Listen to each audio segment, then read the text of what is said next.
তো রাস্তা দিয়ে যেতে যেতে হঠাৎ করে দেখি অনেকগুলো হুলমান রাস্তার পাশে দাঁড়িয়ে আছে। ওদেরকে দেখে আমি গাড়িটা দাঁড় করিয়ে দিলাম, গাড়িটা সাইড করে এসে আমি নামলাম। আমি গাড়ি থেকে নামতে নামতে ওরা অনেক সব গাড়ির গেটের সামনে চলে এসছে। গাড়ির গেটের কাছে এসে আমার নামার ওয়েট করছে।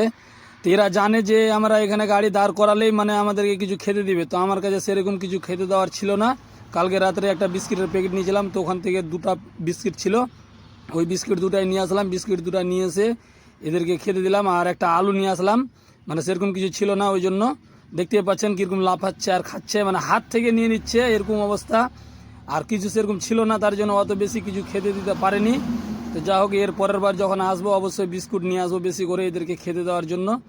আর আপনাদেরকে বলছি, রাস্তায় দেখতে পেলে এদেরকে খেতে দেবেন, কেন এরা সেরকম কিছু খেতে পায় না, ওই জন্য রাস্তায় দাঁড়িয়ে থাকে। আর এখানে যে কোনো গাড়ি দাঁড়ালেই এরা আপনার মনেই চলে আসবে যে জানছে যে এরা খেতে দিবে, গাড়ি দাঁড়িয়েছে মানে কিছু না কিছু খেতে দিবে। তো আমরা এটা পেয়েছিলাম যে এই আলিপুর জঙ্গলে, আলিপুর ঢোকার আগে যেটা জঙ্গল আছে ওই জঙ্গলের ভিতরে এটা ছিল।